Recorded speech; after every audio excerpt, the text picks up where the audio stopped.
Let's just start off with the simple stuff. What is your name? My name is Kathy Gilleran. So when did you become a police officer? I became a police officer August 19th, 1985. And how long were you a police officer? And I was a police officer for 21 years at the Ithaca Police Department. What do you think makes a good police officer? I think what makes a good police officer is being able to empathize with the people that you're dealing with. I think police culture, for the most part, has us versus them mentality.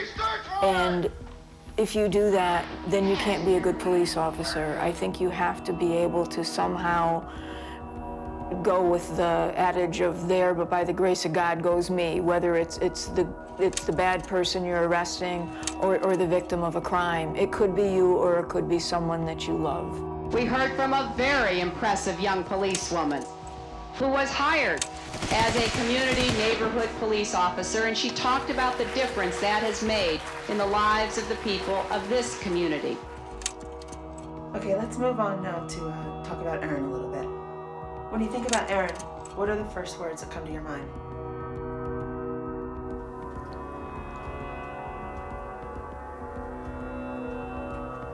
Gone.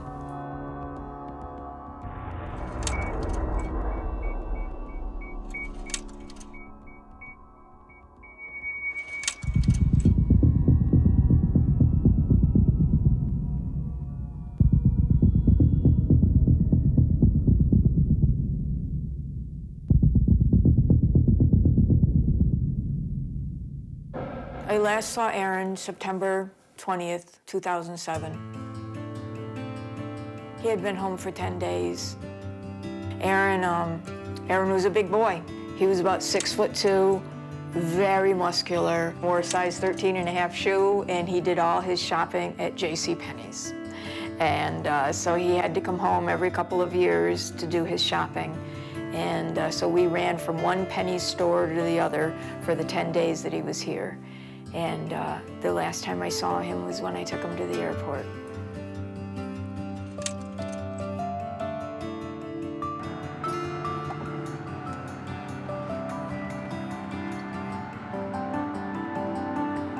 He was very happy.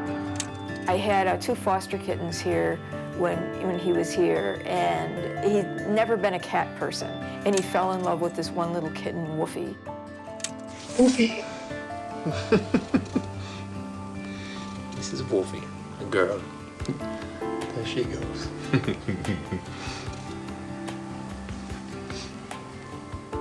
His favorite place in this area is the plantations at Cornell, and we ended up going there 3 times while he was here.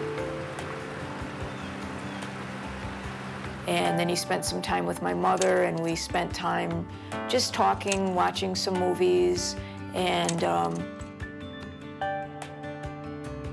definitely shopping. AERYN loved to shop.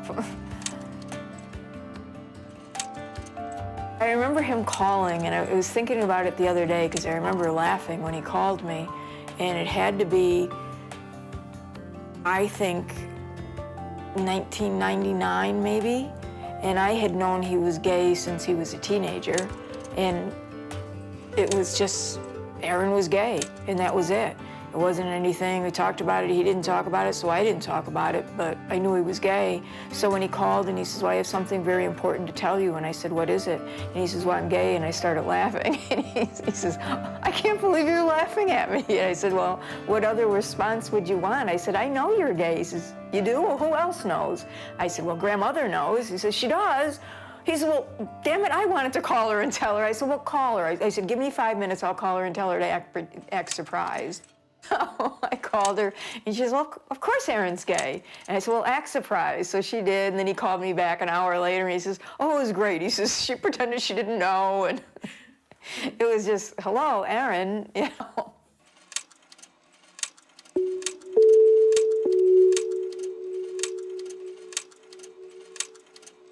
AERYN had encouraged me to put the house on the market, which I did. And so one of the things that we did when he was home in September of 2007 was talk about me coming to live with him once I sold the house. He wanted me to come and stay with him in Vienna for 6 months and come and experience what it was like living in Europe. So that was the plan. You know, move to Vienna, stay with him. He had things for me to do, people for me to meet, and he was going to keep me busy, and it was going to be quite the experience. So these plans were in the works? Oh, yeah, they were definitely in the works. We had plans.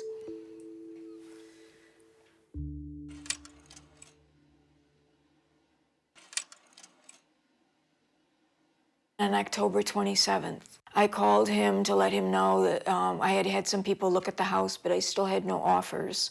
So we talked about me coming over to Vienna for the first week of December for 7 to 10 days. And we talked about going to the Christmas market and to the Punz festival, and he loved that. And so I was looking forward to that. Hi, this is Kathy. I'm not able to come to the phone right now. Please leave a message after the beep. Thank you. On October 31st, 2007, I was the director of the Cortland County SPCA, and I was at work. It was about 1 or 1:30 in the afternoon, and the secretary from the Ithaca Police Department, who I was friends with, called me and told me that I needed to go home, that there was a phone message waiting for me. And I said, what do you mean? She says, Kathy, you need to go home. And I could tell by her tone of voice that something had happened. And I kept pressing her, and finally she started crying and told me that AERYN was missing. And I just jumped up and told everyone I had to go home and drove home very quickly. And there was a message on my answering machine. Good afternoon, my name is Mr. Maselli. There was a message from Paul Maselli, who was the assistant HR director at UNIDO, telling me that AERYN was missing. I will appreciate if you can call me as soon as you get this message. My number is 00431165. Thank you. Bye. I immediately called Mr. Maselli in Vienna. He told me that AERYN didn't come to work. He hadn't been seen since October 29th, when he left and signed out at 6 p.m., and that AERYN had never missed work before, that he had taken days off and taken vacation or sick time, but he always called in. And they knew Tuesday when he didn't call in and didn't show up that something was wrong. And then they were also alerted by his partner that he was unable to get a hold of him. I then called Posse, and at that point, they knew nothing. He and Umberto, who was my son's upstairs neighbor, knew nothing. They had called around to various friends of AERYN, and nobody had seen or heard from him. Umberto, the upstairs neighbor, had AERYN's apartment key, so they were able to go into his apartment. They saw where he had a load of wash in, and the apartment was exactly the way Posse had left it, because Posse had spent the weekend with AERYN and had left the morning of the 29th prior to AERYN going to work. They were able to call around to some people, and they called a friend of AERYN's, Georg, and Georg told them that he would call people and see. Georg was able to talk to someone who had heard secondhand that AERYN had been at the Kaiserbrunndel sauna on the evening of October 29th, and Posse and Umberto immediately went to the sauna and spoke with the manager, Gunther, and Gunther told them he did not see what happened, but that there had been a fight, that he understood there was a fight with tourists, and that he had called the police, and that the police didn't respond, that an ambulance had came, and someone had to, and he just kept on saying someone had to go to the hospital in the ambulance. And he told them it was at 10 o'clock at night and that AERYN ran out of the sauna. And they didn't know whether he was injured or not, but he had been in the vicinity of the fight.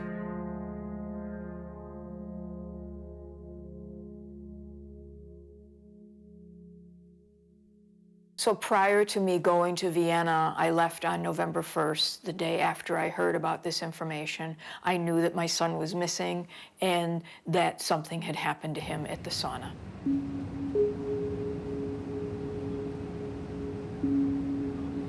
I do remember the flight over to Vienna. It was very surreal. I remember thinking that I was going to visit AERYN and being very calm, considering, because I kept on thinking that AERYN was going to meet me at the airport.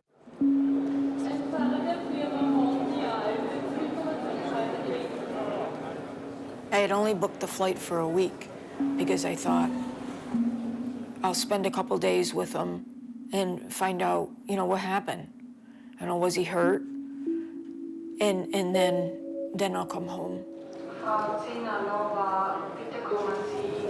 And then just make plans to go back over there in December for early Christmas. I didn't want to believe that something had happened to him. I just wanted to believe that everything was going to be okay.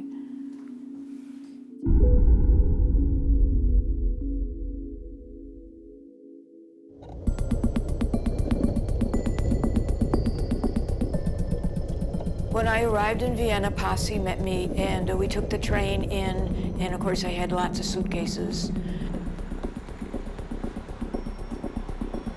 When we were approximately 5 minutes away from the apartment, Umberto called and said that there were 2 investigators at AERYN's door.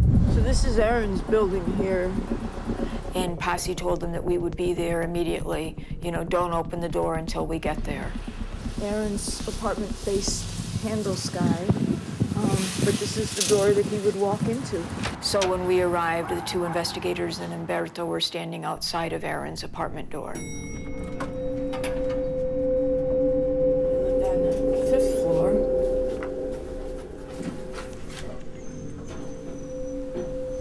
My first impressions of them were not good. They wouldn't look at me. There was no eye contact whatsoever. They didn't say anything to me. They just glanced at me and then turned toward the door and waited for Umberto to unlock the door.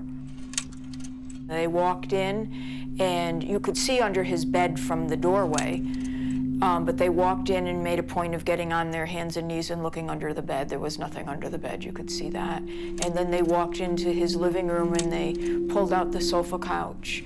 And then we were standing in the doorway, and then they came back to the doorway and they spoke to Umberto, and Umberto asked me for my passport. And the one took the passport and started writing down information. And the other one just stood there, so I said to him, I said, do you speak English? And he shrugged and he went, yeah. And I said, I pulled out my police retirement badge and I said, I am a retired police officer, and in America, police officers take care of police officers. And he just went, and that was it. As a police officer, I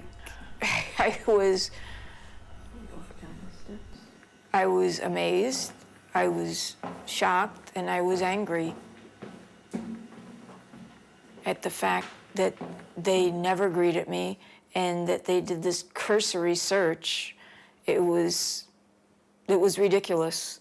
It's the mail room in the main entry. If you go through that door down there, and to the left, it would take you down into the basement where AERYN kept his bike. I just had this sinking feeling that this, just as bad as I knew it was going to get worse.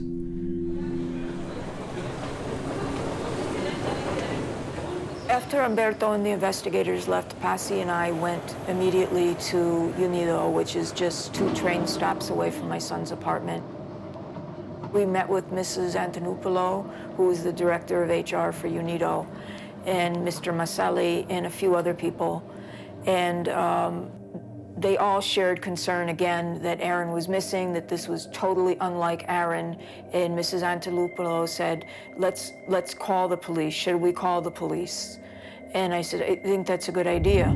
So we went into Mrs. Antonopoulou's office alone, just her and I, and she called the police department, and she spoke to Investigator Weiss, who turned out to be the investigator who was at my son's apartment just 2 hours or so before that, and who had said yeah when I asked him if he spoke English. She put him on speakerphone, and she asked him what they think had happened to my son. He said that they had searched the Danube Canal, which is different than the Danube River, because a fisherman had called them at 20 after 8 on October 29th and said that he saw a bald-headed man float by in the river. He told her that at 20 after 8, they received the phone call from the fisherman and that they immediately dispatched the scuba team, the canine unit, the fire department, and that the scuba team went into the water and searched for my son, and that they dredged the canal, and that the canine unit searched the area, and the fire department also did a walking search. And then at 10 of 9, exactly half an hour after the phone call, they cleared the scene.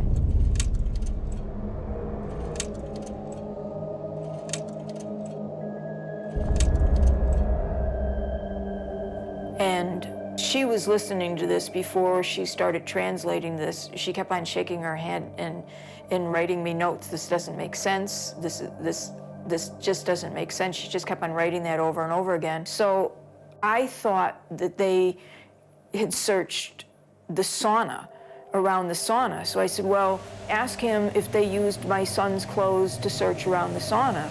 And his reply to her is, why would they search around the sauna? He said, the sauna doesn't matter, it doesn't, it doesn't matter, it doesn't matter. He just kept on saying that over and over again, because she'd write it down and then she'd translate it to me. And so they were totally disregarding the sauna, which was like, wait a minute, you know that his belongings were at the sauna, and you're not making this connection anywhere. I said, how could they have done all this in half an hour? I mean, it takes time to suit up, it takes time to get there. And I told her, I said, ask him about the canine unit. And what did they have to search for my son? If they didn't know it was my son, how were they searching? How did they put the dog on a scent? And then he came back, and you remember her rolling her eyes, and she says, well, if he said that if you were really a police officer, that you'd understand how canines work. And I thought, oh, this again, that this is not good. And then the story changed to, well, the fisherman saw, he didn't see a bald-headed man, he saw a body float by, and he called the police. So, I mean, within, a matter of an hour, the story was starting to disintegrate.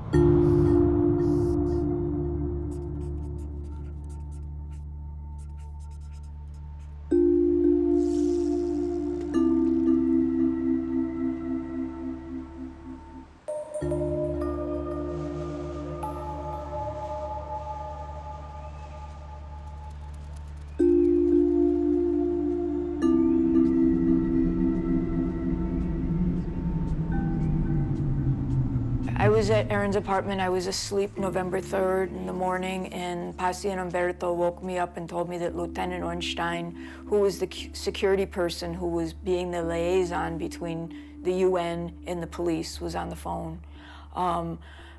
As soon as I answered the phone, he told me that I needed to get in touch with the embassy immediately. And I said, why, what's going on? He said, there's something wrong.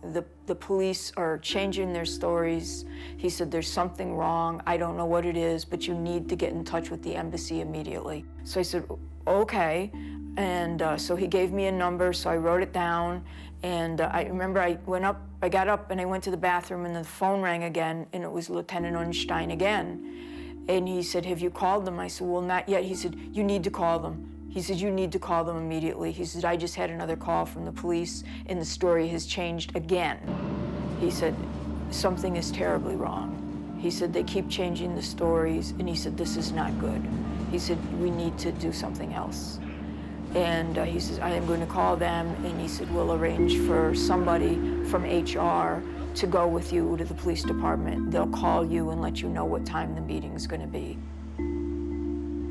So that afternoon, Sandra, Pasi, and myself went to meet with the police. And initially, there were 3 plainclothes investigators in the office, and 2 of them were smoking. And I remember feeling quite nauseous. The room wasn't very big. And I walked over to a window, and I realized that someone was literally right on top of me, and I turned, and one of the investigators, was quite large, was standing literally an inch behind me. And Sandra, who is bilingual, said, "He doesn't want you near the window." And I said, "Well, I'm not jumping out the window. I just need air. The smoke is bothering me." She says, "He wants you to sit down." And I said, "Tell him I feel sick." And so she did, and he says, "He still wants you to sit down." So I said, "Okay." So I went and I sat down, and again, I did put my hands under my legs, and he stood right behind me. And the only thing I could think of was that he was trying to intimidate me. And I don't think I looked dangerous, you know? I didn't think I looked like I was gonna cause them harm. And there was 3 of them there, but it was just very uncomfortable. And then I asked for water, and they didn't have any water. And then I asked to go to the bathroom, and they didn't have a bathroom. And finally, I just couldn't hold it in any longer, and I started crying. Tell me what their theory is, just based on the conversation you had with them that day, sitting there. What are they telling you happened to your son? Their theory is that he was in the sauna and that there was some kind of disturbance, and he ran out and committed suicide. Because? Because he's gay, he's emotionally unbalanced, he's HIV positive, and gays who are all these things commit spontaneous suicide all the time in Austria. And Pasi says, well, no, he was regularly tested, and he wasn't HIV positive, and he received his results on October 29th. You know, when he was at work. I know he was HIV negative. And they said, well, how do you know this? And he says, because I talked to him. And he ran out at 6:50. He ran out at 6:50. Now, Posse is sitting there telling them this is impossible. Right. He's telling them it's impossible. He's telling them that he was SMS'd at 20 minutes to 8, that AERYN had received a phone call from a friend of his, Arnissa, at 20 after 7, and talked to her for more than 10 minutes. So he must have gotten off the phone with Arnissa and then SMS'd Posse.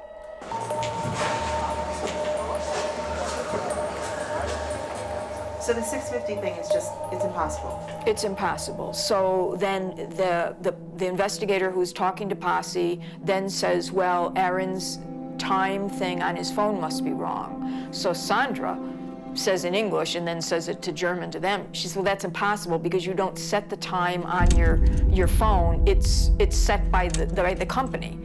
And it's not something you change. It is what it is. I mean, when you're listening to this new theory. I'm thinking this is utter bullcrap.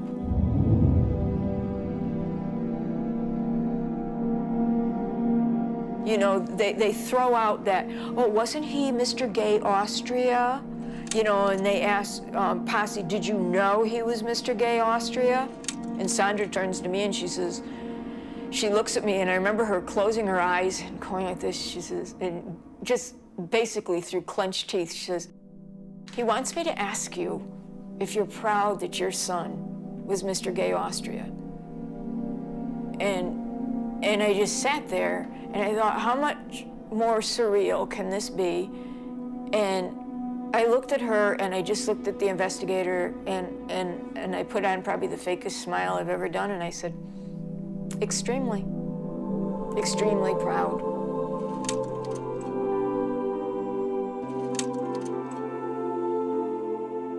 Everybody loved AERYN. I mean, everybody loved AERYN. So him being homosexual was no big deal because he was still AERYN.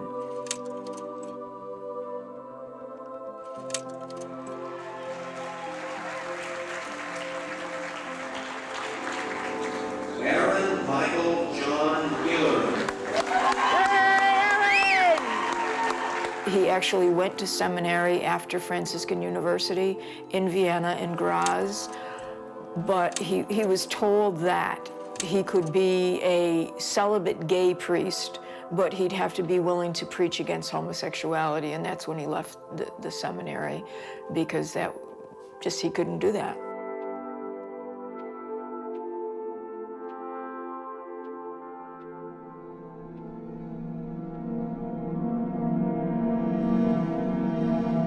I'm outraged. I'm still in shock, because I still want to believe that Aeryn's going to walk in a door. So part of me is saying, part of me was thinking, this doesn't matter what they say, because Aeryn's going to walk in a door. And the other part of me is, something happened to my son, and I'm never going to know, because they don't give a damn. They plain and simple don't give a damn.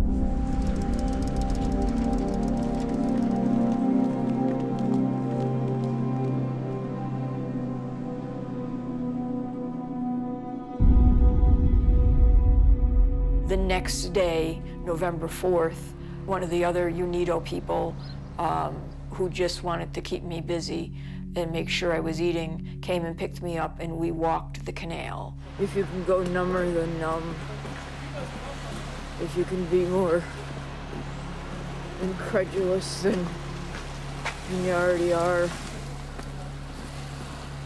just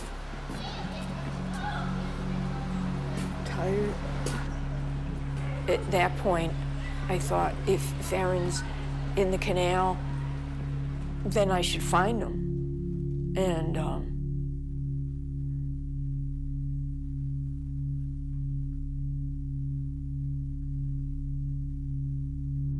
so we walked the canal for as far as we could walk it, and I just walked looking along the edge, thinking,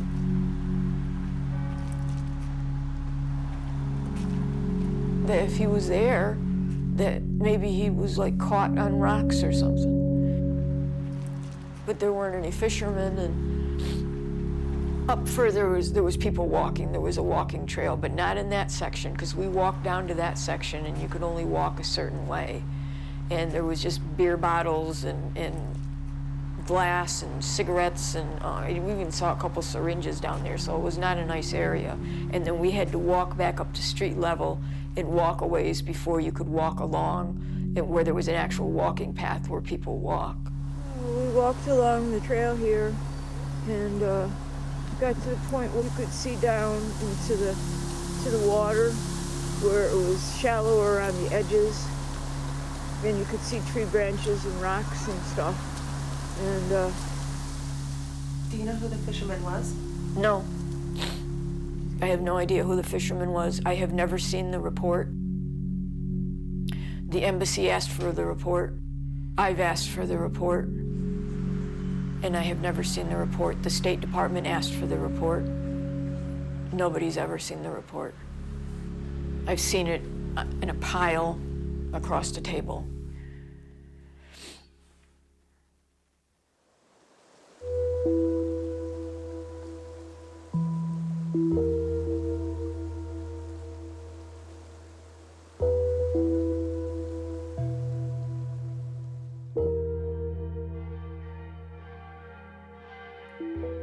Vienna is a very pedestrian-friendly city, and people are constantly walking around. Even after the shops are closed, people are walking around. Doesn't matter what the temperature is, people are sitting outside. You'll see, it's not unusual to see people sitting with the sheep-lined, chairs, sitting outside having their coffee, because it's a very outdoor place to be. People are just always around. I never was out there without people all around me. And the Kaiserbrunndel is located probably 2 blocks off the Kartnerstrasse, which is one of the main shopping tourist areas.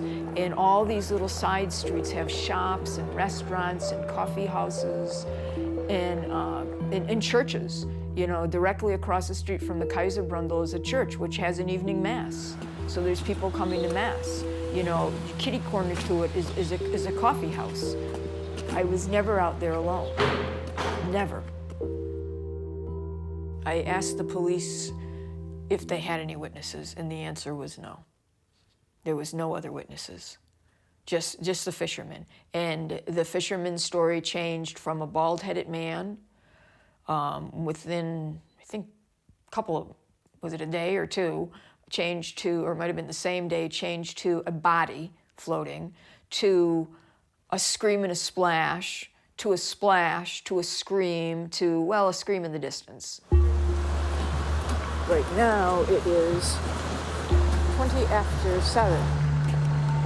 We're standing in front of the Kaiserbrundel. I am now going to make the walk that supposedly the police, there's people coming, on how AERYN got to the canal. That's how they decided. This route, I don't know. This is a restaurant up here. There's people going in and out of the restaurant. People walking dogs. I'm walking past the Franciscan church. Obviously, I'm not running, as they said AERYN was, but I'm walking as briskly as I can.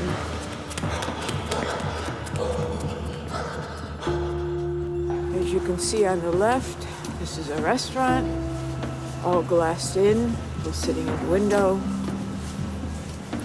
This is the cross street that even if AERYN had come down from the Kaiserbrundel 1 block up, meaning the direction I'm facing, he would have had to cross this busy street.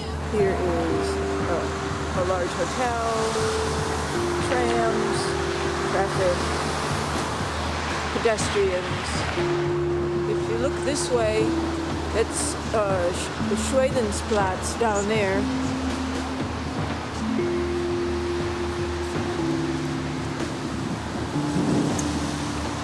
And if you look this way, the building that's lit up is Urania. So in going with the police map, AERYN would have crossed here and would have ran into an iron gate, not the steps.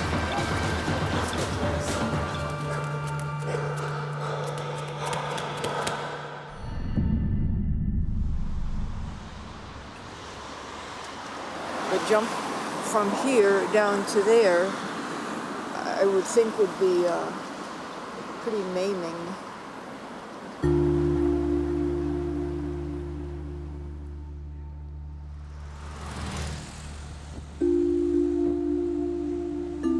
On November 6th, I got a call from Lieutenant Unstein saying that I should meet him at the UN, that we were going to go to the police department and pick up AERYN's belongings.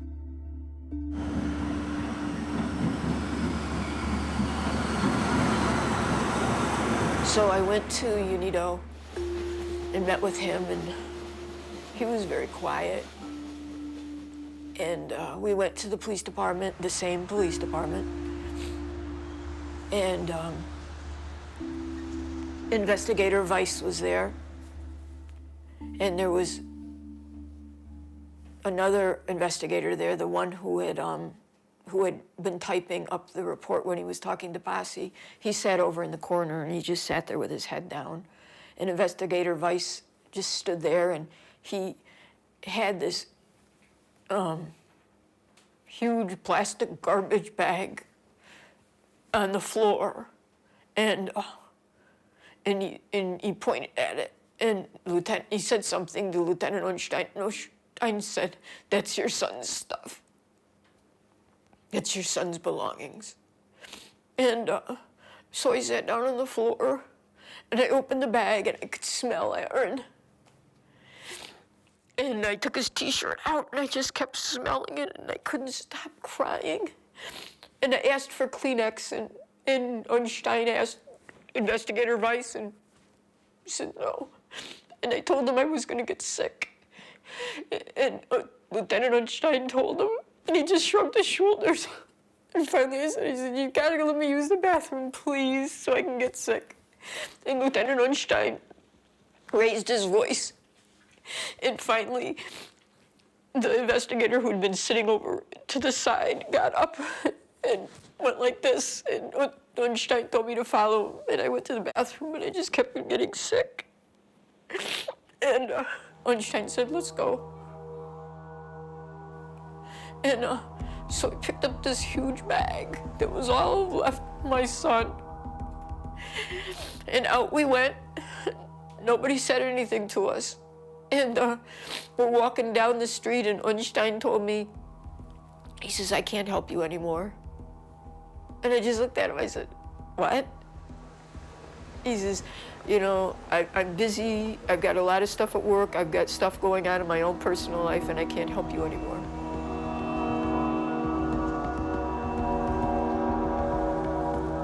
So I just got on the train, and I had this huge bag, and it wasn't until later that night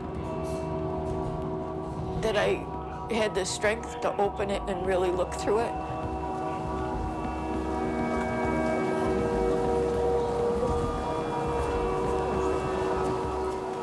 In his bag, when I start going through his bag, there was the printed lab report saying he was HIV negative.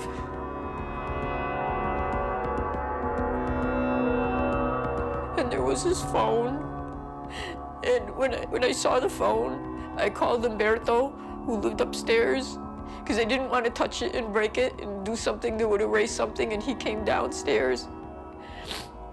And he turned the phone on, and there were the phone calls. And they were there, and the correct time was on the phone, and the correct time was on the phone calls. At that point, when you see the HIV report, you know. I know, they're lying. They just don't care. He's just a gay man. He's not Austrian, and they just don't care. They just don't care. They just don't care, or they're covering something up.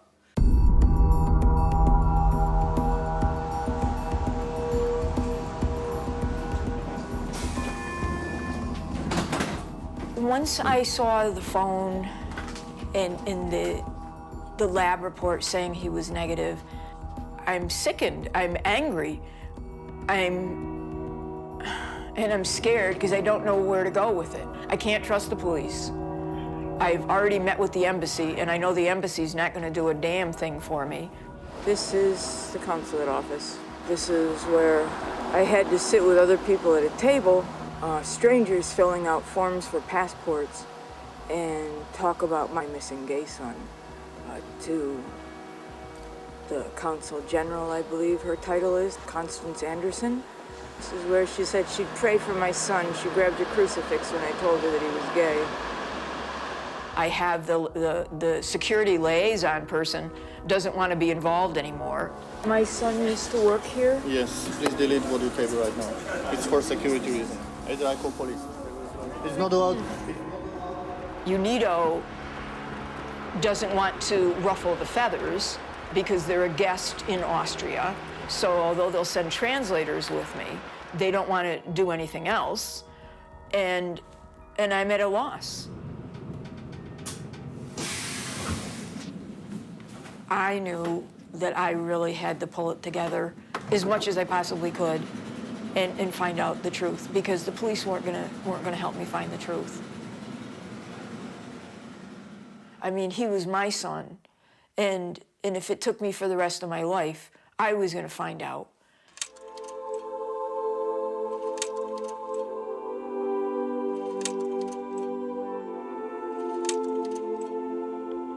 So I just contacted people back here in the States, and I had one friend who's still with the police department, got in touch with an FBI agent, who got in touch with an FBI agent who's the chargé d'affaires at the embassy. But the only thing that they do are extraditions. They don't do investigations, so they couldn't help.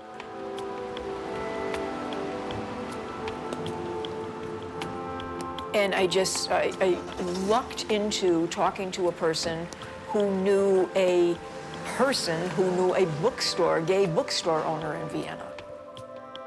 So I thought, well, I got to start somewhere. I had no idea where it was going to lead, and I ended up going to this gay bookstore. This is the university section, and I'm walking down the street where the potted plant is in the windows. That's Cafe Burke. And then around the corner, where the rainbow flags are, is the bookstore. I remember walking into the gay bookstore, and straight ahead of the door was a table with a book, and I looked at it and I started crying because it was a book that AERYN had. And these two men were behind the counter and they were like, whoa, what is this? You know, and one came up to me and I said, I'm looking for Viet. He said, Viet? I said, Viet. And he says, that's me. And I told him, I said, I'm AERYN Gilleran's mother. And he looked at me, he says, I know AERYN. And this was, again, all before it had been in the press. And this is where he took me and we sat down.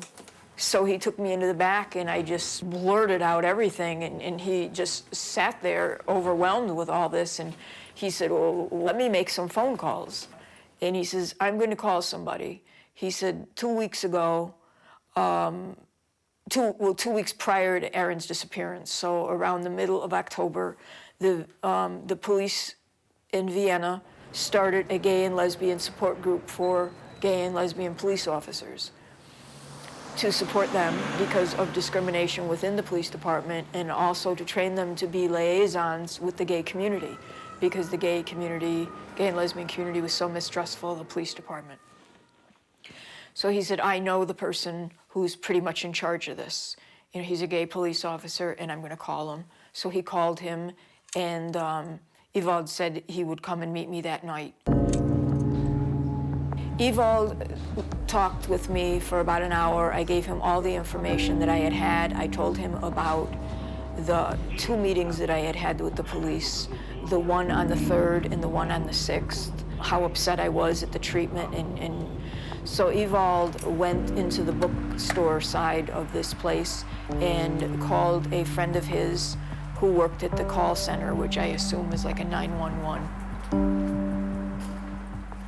His friend at the call center told him that there had been no calls in the 1st District on the 29th of October, 2007. And Urania, the area where the fishermen were, are in the 1st District. That the scuba divers were never sent out, that the K-9 unit was never dispatched, and the fire department was not dispatched, and that no calls came in from the sauna that night either. This is the cross street that even if AERYN had come down from the Kaiserbrunndel 1 block up, meaning the direction I'm facing, he would have had to cross. It just, you know, my mind was going in so many different directions as it was, you know, because I was constantly vacillating between anger and sadness and just this emptiness and this shock feeling of dullness where there was nothing affecting me, and just this range of emotion. And then to see this, it was like, you know, I'd already felt uncomfortable with the police. I already mistrusted the police, and now it just confirmed it. I just want answers. I want the truth. I want justice. I want my son. Most of all, I just want my son. I know everybody tells me to hope, and that's a very scary thing to hang on to.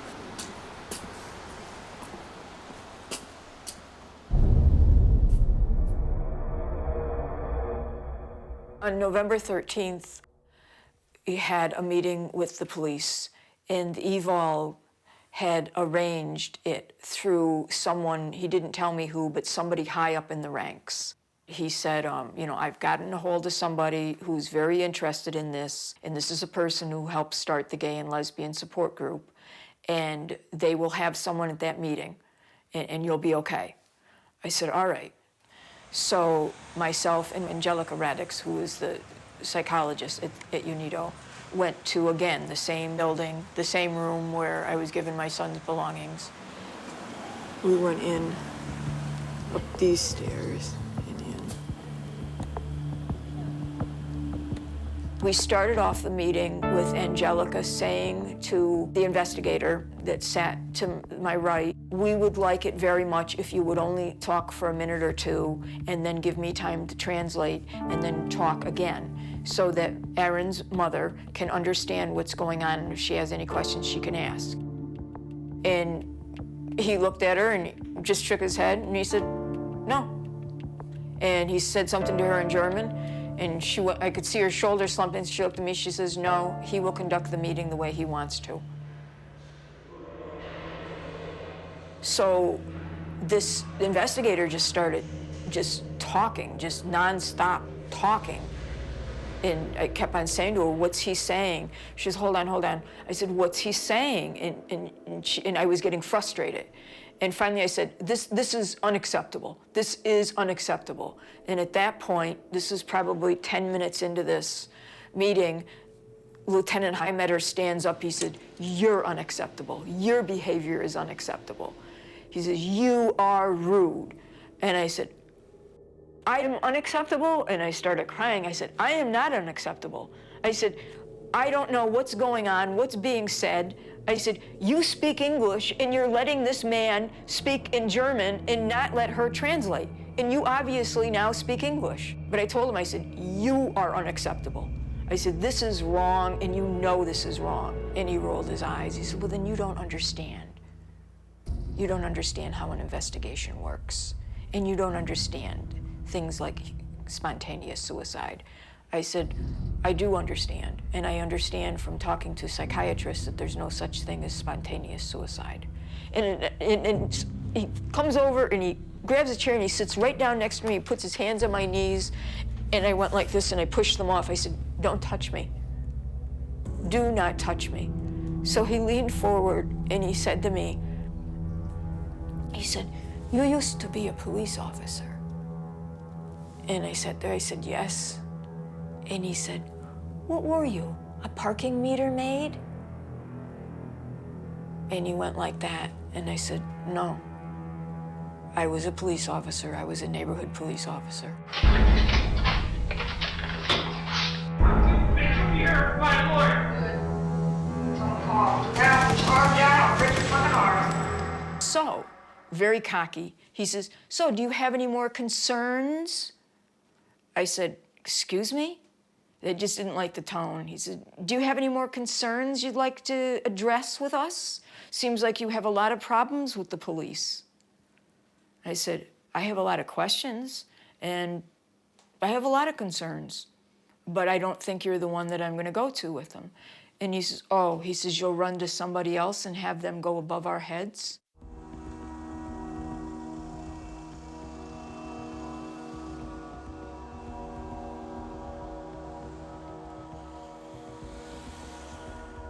Then he had written down notes, and he said, you need to sign this. And it was in German. And I said, I'm not signing it. I'm not signing anything. He says, you have to sign it. And Angelica Radix, the psychologist, translator, said, you need to sign it. I said, I'm not signing anything that I can't read. And she says, well, but I'm the translator. And I said, I'm not signing it. I said, because he was writing down things that aren't true, and I'm not signing it. There's no way I'm signing anything. And then he got distracted, and we just walked out.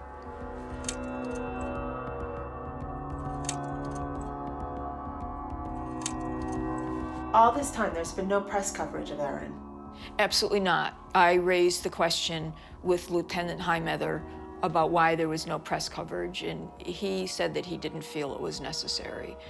And I told him, I said, well, how do you know that people didn't see something, that someone might not come forward, you know, or, you know, why wouldn't you put this in the press? So they did, and on the 20th it came out, and the headlines were, you know, startling. Naked UN diplomat runs naked through the streets. Mr. Gay Austria, gay this, gay that, spontaneous suicide. And I know it's not fair to stereotype an entire country or group of people, but all I could think of was 60 years ago, 64 years ago. This is Judenplatz. You know, they were doing the same thing. This is the memorial. for all the Austrian Jews that were killed during World War II. When they gave up the Jewish population, when they gave up their homosexuals, you know, when they gave up their Jehovah's Witnesses, when they gave up, you know, people who were insane, you know, as they termed it. And it struck me that that caricature that they had painted along with much of Europe was the same caricature that they were using to paint my son. And they made him small. They just minimized him and just put all these labels on him so that he wasn't a real person anymore. And they won't speak to me.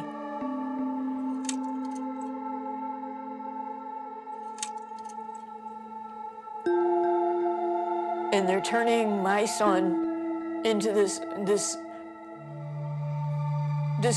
creature, not even a person, to be mocked. And then just to be, yep, he's gone.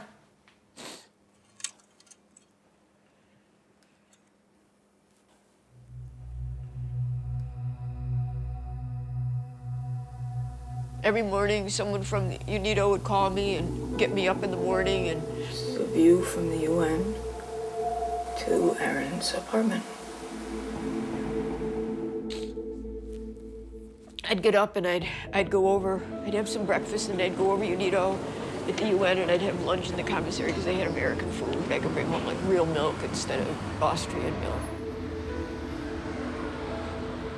And I'd check my email and I'd talk to like Angelica Radix, the crisis psychologist, and then I'd go home for a while, back to AERYN's apartment.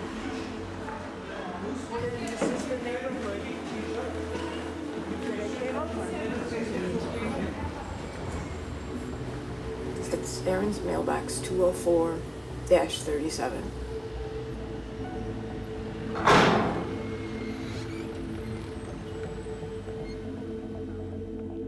And I couldn't watch TV because I didn't know what they were saying. And then I'd get dressed real warm, and I'd generally leave about 5.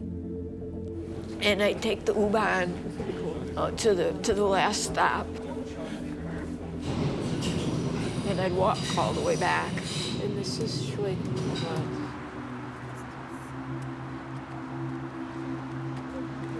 And then I'd stand in front of the Kaiserbrundel for about an hour or so, and you know, and if I got going earlier, I'd go to the churches too, if they were still open. Sometimes they stayed open later, and had a routine.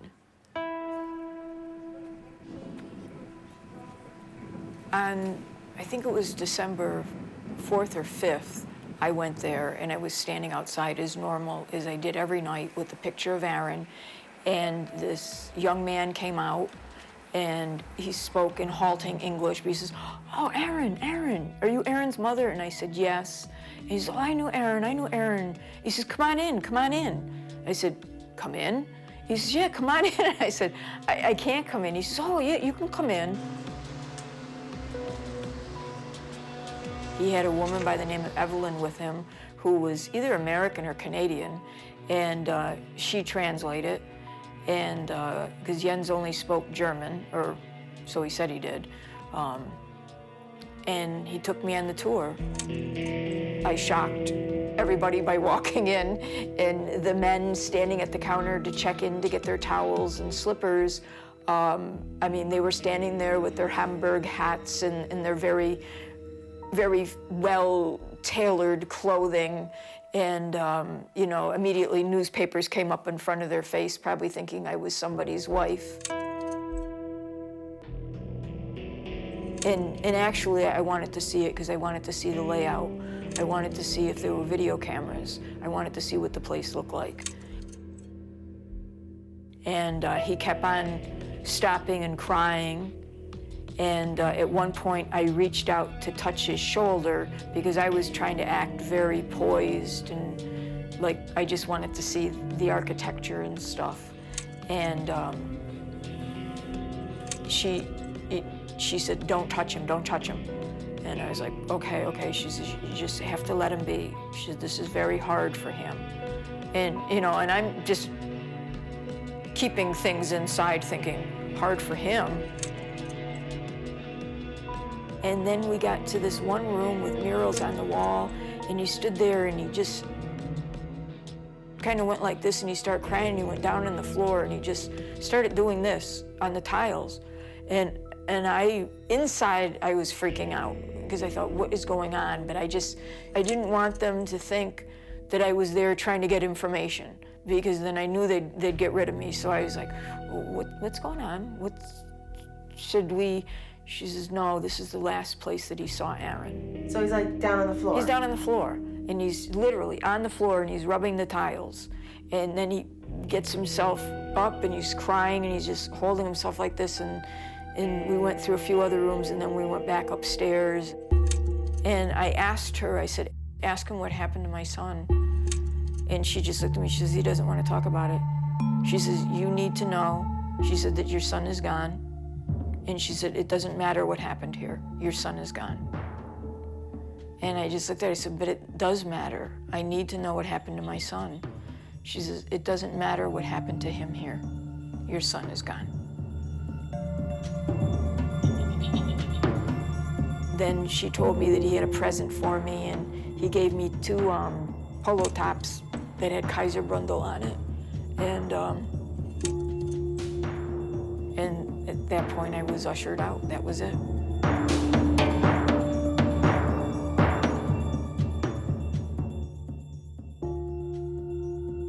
When you were on your tour, did you see any video cameras there? Yes, I did.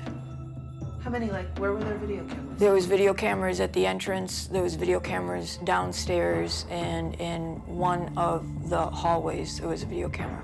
Do you know if the police ever looked at the tapes? I don't know that. I don't know that the police ever looked at anything or interviewed anybody.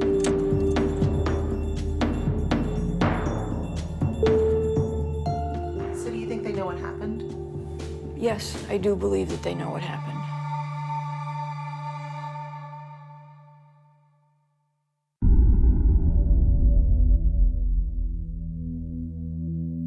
I wanted to stay at his apartment. I just wanted to live there and wait for him. I couldn't pay the mortgage, and I couldn't pay the rent at the same time over there. The rent was coming due, and I couldn't get a job because I wasn't an Austrian citizen. The only place I could work was at the UN, and they didn't have a job for me, and I wasn't in any condition to work. It was terrible. It was really bad.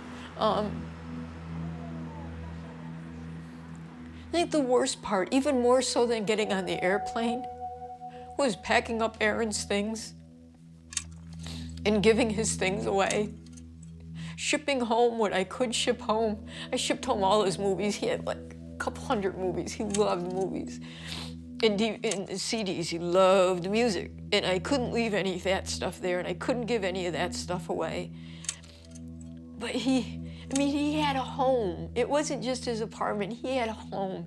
He had pots and pans and linens. He loved to cook, you know, all kinds of cookware. And, you know, I mean, I've probably got 3 knives and 3 forks and 3 spoons and a couple glasses. And he had a home. And he had decorations, and he had books, and he had, you know, tchotchkes all over the place, and he had pictures on the wall, and I packed all the pictures, and I packed what I could, but he had toasters, he had mixers, he had all these baking things, he had a washing machine, he had this table that he had picked out, he had this sofa bed, he had his bed, you know, all his furniture, all these things that were important to him.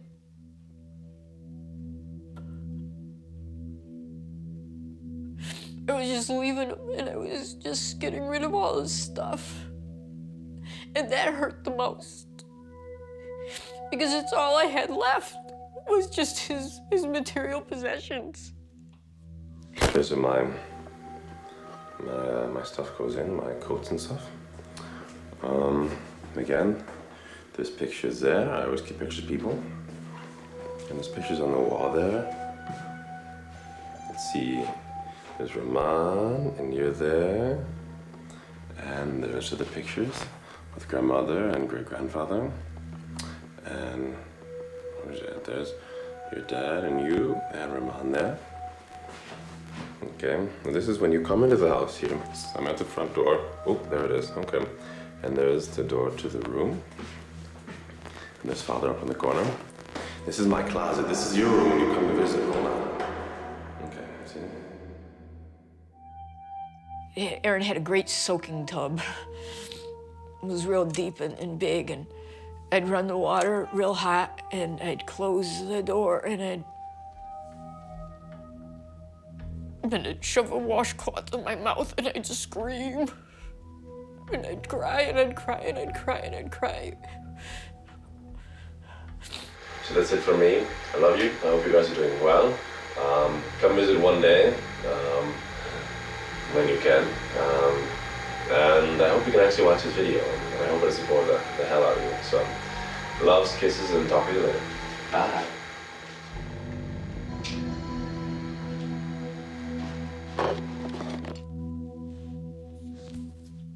I just wanted to wait for him. And I felt like I was abandoning him by coming home.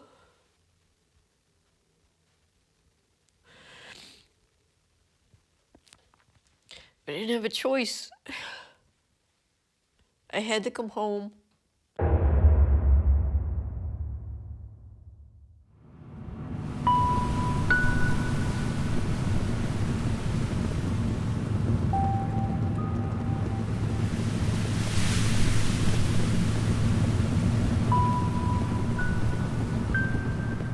When I came home, it was like I didn't know what I was gonna do. I wanted to go right back to work. I had to stay busy, because otherwise I was afraid I was gonna go nuts. I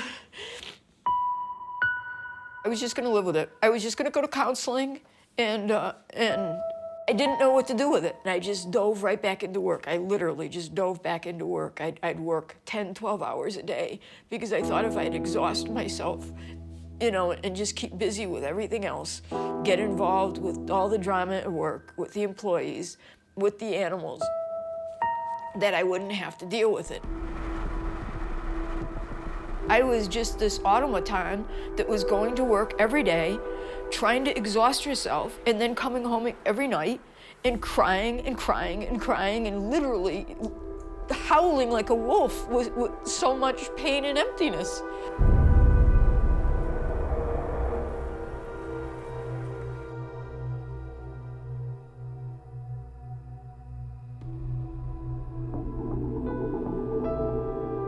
You know, I tried reading. Reading was real hard, and I always loved reading, but if I read 10 pages and then put the book down, the next night I'd have to read 9 to be able to figure out what I had read the night before, so I never got very far very fast.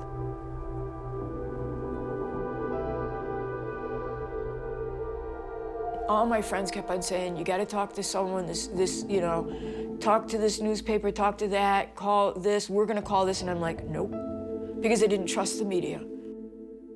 I was afraid that they were gonna hurt him, and he'd already been hurt and minimized, and I couldn't let anybody else hurt him. I had to protect him. And if it meant keeping it out of the media, then I was gonna keep it out of the media.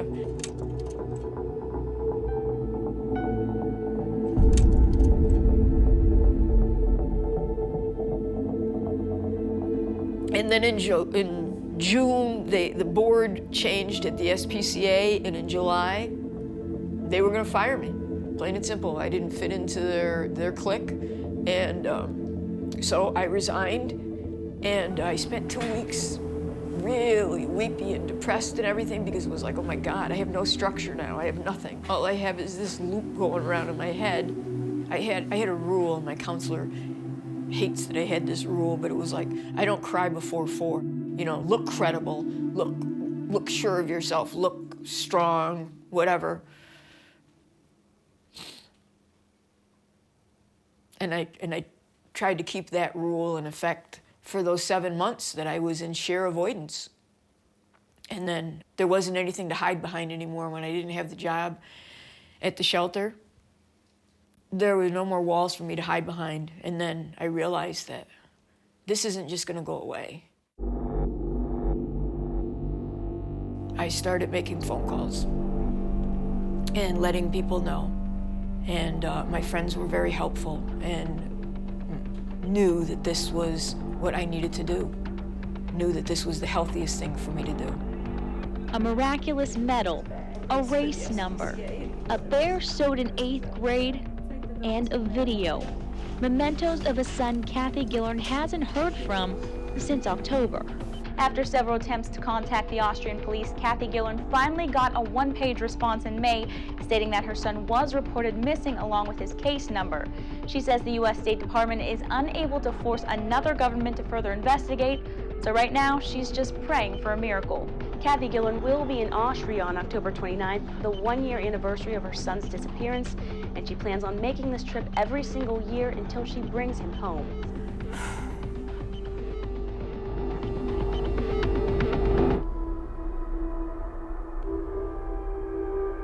Why did you return to Vienna? Because I missed AERYN. Because I felt AERYN, and because AERYN's in Vienna. It amazes me sometimes how someplace so beautiful can bring back so much pain.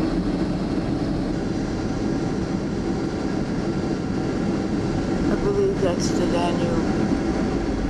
Einen schönen Tag noch, vielen Dank und auf Wiedersehen. I'm in Vienna, Vienna Airport. Tell me about the vigil that you held. The vigil was just a very subdued one, just very quiet. I had it directly across the street from the Kaiserbrunndel Sauna, which is probably only like maybe 20 feet. It was just literally across a one-lane street, that's it. But the sauna didn't want me to interfere with their business and wanted me to take my sadness and affection somewhere else. So I took it across the street in the side doorway of the Franciscan church. And the Franciscan church was, the first time I went to visit AERYN was the first church that he took me to. There was a couple churches that he really liked. When we came here that night, November 1st, the first night that I was here, we actually looked behind everything that we could, thinking that maybe he was passed out. Several people from that were going into the sauna or coming out of the sauna came over because we had his picture, and they came over and they talked, most in English. You know, oh, remember AERYN? We had great discussions with AERYN. A lot of other people have stopped and said that they were praying, that they would pray. And one man speaking English walked by and read it, asked some questions, and said, I will inquire about this. It was just very nice that people stopped by. But one of the strange things that happened, and again, it didn't hit me till, I don't think it hit me till I got home, was we were standing there, is that all of a sudden there was a priest standing in front of me. And I looked and I said, I hope it's okay that we're standing here. And he said, oh, no, sure, so it is. And again, it didn't hit me till I came home. He was Irish. And how bizarre was that? Here was this Irish priest in Vienna, and he says, I'm praying for him. I'm praying for AERYN. It was just very odd because he had just walked up and he looked at me. He didn't look at the signs. He just walked up and looked at me and he said AERYN's name. In my mind, I like to imagine that AERYN sent him, you know. And he knew I'd get a kick out of an Irish priest. So I think that was just something special that he did for me.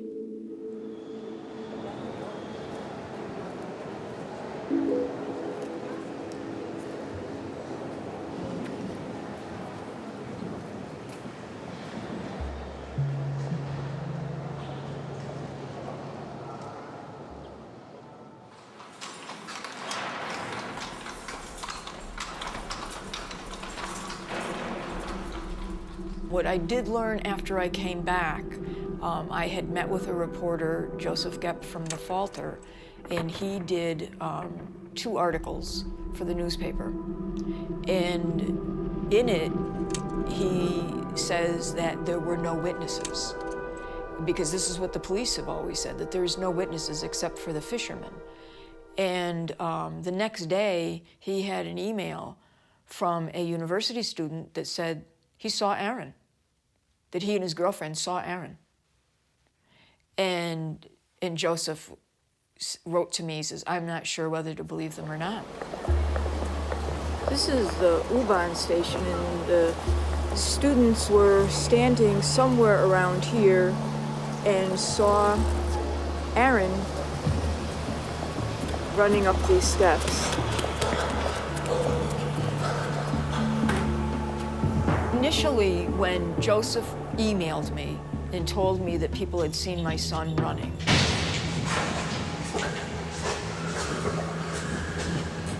my whole belief system fell apart. Because then I was like, have I been in denial?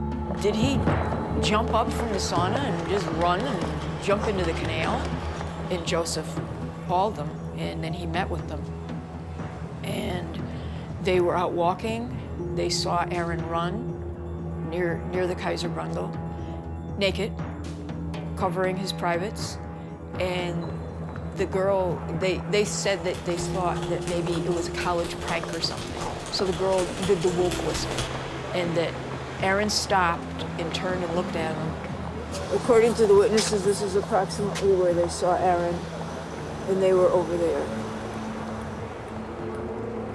And the way they described it to Joseph is that they've never seen anyone look so scared in their life.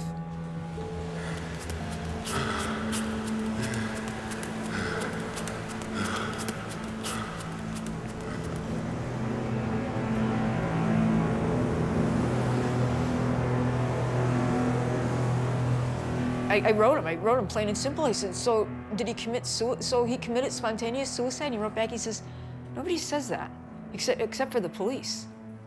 He says, don't go there. He said, something happened.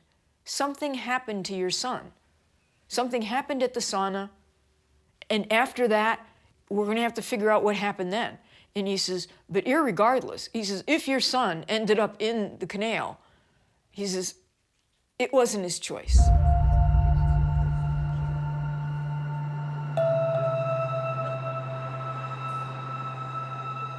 What's interesting is when Joseph presented this information to the police said, no, there weren't any witnesses. These people are lying. So these people said that they didn't call the police, but on the 20th, when they saw it in the newspaper, the next day they called the police, that the police sent over 2 investigators and that they gave a statement.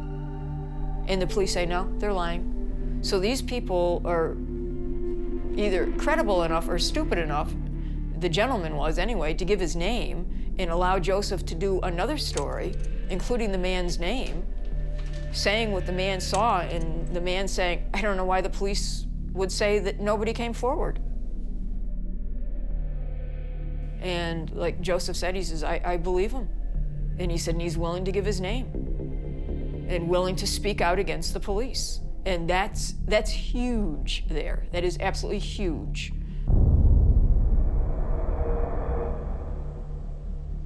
Why lie about a witness? Why would you lie about someone coming forward and saying they saw him?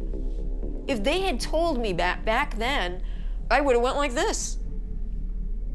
I would have stopped and said, geez, what are we missing? What are we missing? Then let's concentrate on the goddamn sauna and find out what happened there, et cetera, et cetera, et cetera.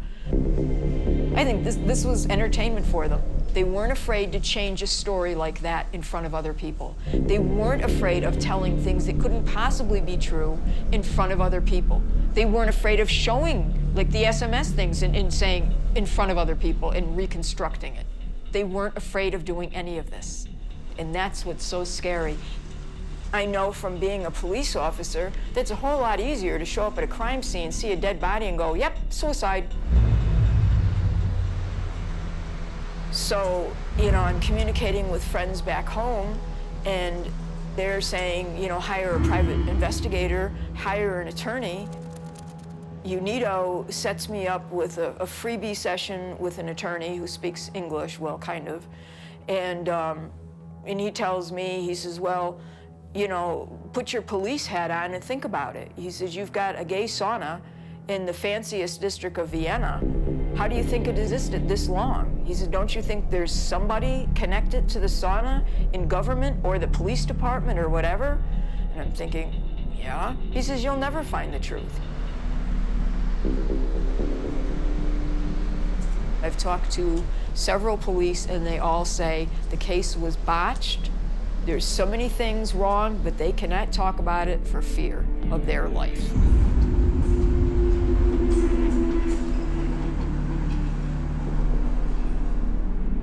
That, to me, means something big. But what that is and whether I'll ever find out, I don't know.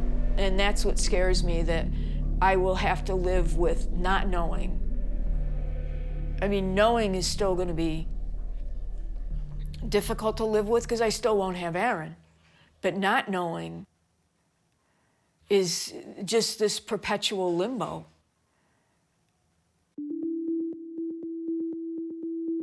I met with the Green Party when I was in Austria. Thankfully, AERYN had a very good friend, Florian, who came to the vigil, and Florian has friends in high places. So Florian arranged an interview meeting with me and two members of Parliament, one that deals primarily with police issues and one that deals specifically with gay and lesbian issues in the police. And I met with them, sent them all the information that I had. They spoke to several people, and they have filed an official inquest, and it's been accepted by the Minister of the Interior, Maria Fechter. So when you heard there was going to be an inquest, what did you immediately think? I was excited. I was excited that the Green Party was even interested in doing anything, that they were outraged at, you know, the things that I had told them, the way the police had acted. So I thought this was going to be a really good thing. I was very excited about it.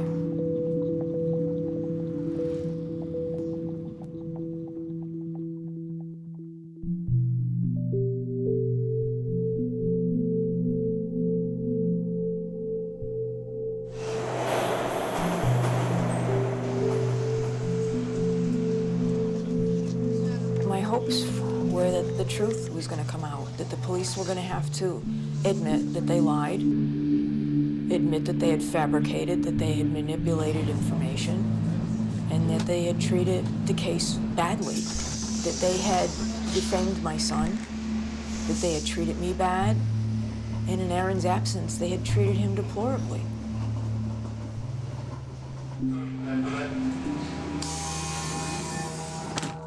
An inquest is, from what I understood from the Green Party, is supposed to be an external review of what the police department did or didn't do. What happened was, it was turned over to the police department to review themselves. In the inquest, the police say that they did not respond, that the fire department did, and that the head of the fire department unit that responded decided that the water current was going too strong to put divers in the water, so the divers didn't get dispatched to the scene, and that they cleared. They didn't dredge, they didn't go in the water, they didn't put boats out, he didn't ask for a canine unit, they didn't do anything. It totally absolved the police of any involvement whatsoever.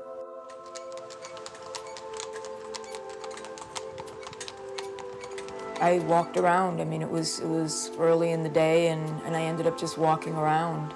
I didn't have anything planned for the rest of the day. I didn't feel defeated. I can't say I was any more depressed than I was over, you know, any other news from the police, because it wasn't unexpected.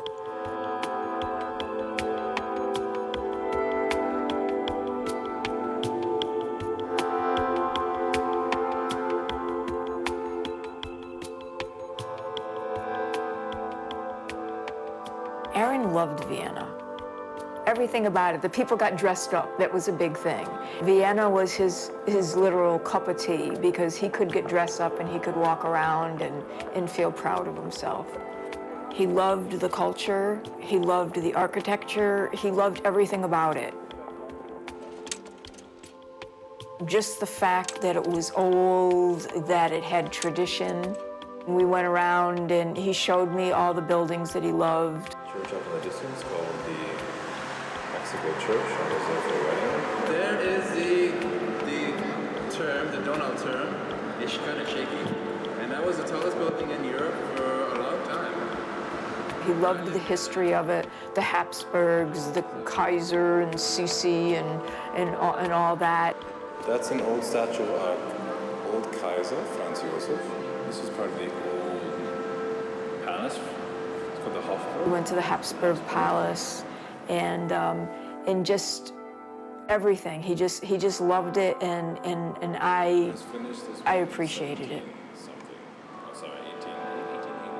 I do feel that I'm trying to prove that I'm right, and they're helping, whether they know it or not. I mean, you know, a wall will get knocked down, or maybe even just a brick gets loose in the wall, but they do it themselves. You know, a little, you know, tap on the wall and something will fall and something else will come into place that will substantiate what I knew the first or second week after AERYN disappeared. What I knew, what I felt. And then they come forward and go, oh, yes, this, well, yes, this, well, no, this. And it's like, gee, well, that's what I've been saying all along.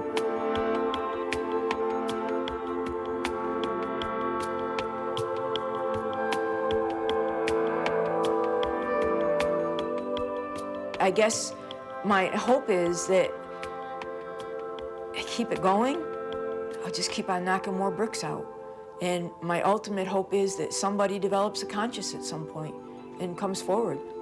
A police officer can't look at himself in the mirror anymore and says, I know what happened.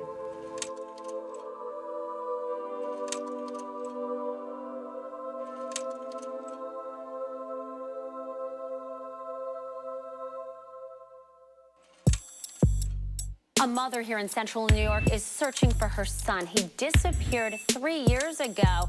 Caitlin Nuclo reports. Kathy Gilleran is packing her bags and setting off on a search to find out what happened to her son. I once was told that justice delayed was justice denied. So at this point, I don't know if there's going to be any justice. All I can fight for is the truth and hopefully being able to bring AERYN home.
Care